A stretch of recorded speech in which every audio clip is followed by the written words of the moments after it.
უკრაინაში ცეცხლის შეწყვეტის შესახებ პრეზიდენტის სამშვიდობო გეგმა ძალაშია. ოფიციალური კიევის ზავის პირობების შესრულებას 27 ივნისამდე აპირებს.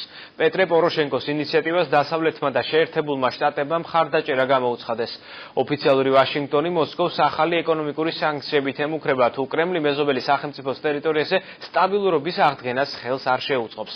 ამასთან რუსეთის მიერ ანექსირებული ყირიმიდან ევროკავშირის ქვეყნებში პროდუქციის იმპორტი აიქცალა.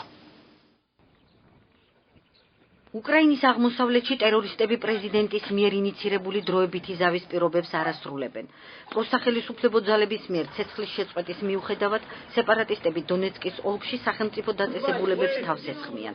დაფიქსირდა ადამიანთა გატაცების რამდენიმე ფაქტი. ოფიციალური კიევის მტკიცებით პრორუსულმა მხარემ ცეცხლის შეწყვეტის შეთანხმება 29 ჯერ დაარღვია. უკრაინის ექს-პრეზიდენტებმა პუტინს უკრაინის წინააღმდეგ აგრესიის შეწყვეტისა და მოლაპარაკებების დაწყებისკენ მოუწოდეს. ქვეყნის აღმოსავლეთში კონფლიქტი არა უკრაინელებს შორის დაპირისპირება, არამედ რუსეთის მიერ გამოცხადებული ომია. ამიტომაც ეს ფაშისტური რეჟიმი, რომელიც უკრაინელი ხალხის წინააღმდეგ ომს აწარმოებს, უნდა გასამართლდეს. პეტრე პოროშენკო უკრაინა ევროკავშირი რუსეთის ფორმატში კონსულტაციების ჩატარებას არ გამორიცხავს. უკრაინის პრეზიდენტის ვარაუდით სამხრივი მოლაპარაკებები 27 ივნისამდე ექსპერტების დონეზე უნდა შედგეს. უკრაინის პირველმა იმედი გამოთქვა, რომ ოფიციალური მოსკოვი სამშვიდობო გეგმას არა მარტო სიტყვიერად, არამედ საქმითაც დაუჭერს მხარს. უკრაინის პრეზიდენტის სამშვიდობო გეგმას მხარდაჭერა გამოუცხადეს ევროკომისარმა და სლოვაკეთის საგარეო უწყებამ. ძალიან მნიშვნელოვანია პრეზიდენტ პოროშენკოს ინიციატივის მხარდაჭერა. უკრაინის მომავლისთვის, როგორც შემდგარი სახელმწიფოსა და მისი მოქალაქეებისთვის მშვიდობისა და სტაბილურობის აღდგენა პრიორიტეტულია. ამისთვის კი ყველა ღონე უნდა ვიხმაროთ.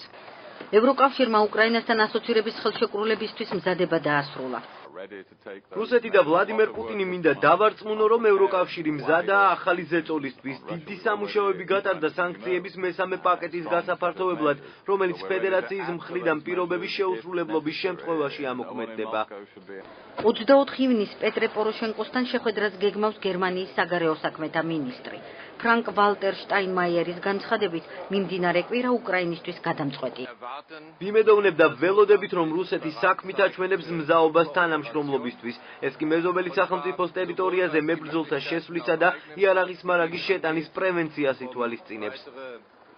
რუსეთის საგარეო უწყების ხელმძღვანელი დარწმუნებულია, რომ უკრაინა ტერორისტების განადგურებას ვერ შეძლებს. უკრაინა ღრმა სახელმწიფოებრივ კრიზისშია, შესაბამისად ქვეყნის ერთ ნაწილში არეულობის ჩახშობა და მისი დამორჩილება შეუძლებელია, თუ ამას მაინც შეძლებენ, სიტუაცია მდგრადობას მოკლებული იქნება.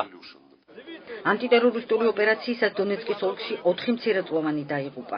კიევისა და ხარკოვის მოსახლეობამ დონეცკსა და ლუგანსკში რუსეთის აგრესია დაგმო. პოროშენკო სამშვიდობო გეგმის ჩაშლის შემთხვევაში მოქმედების მეორე ეტაპზე გადასვლას არ გამორიცხავს, რაც იმ ტერორისტების განადგურებას გულისხმობს, რომლებიც იარაღის დაყრაზე უარს იტყვიან.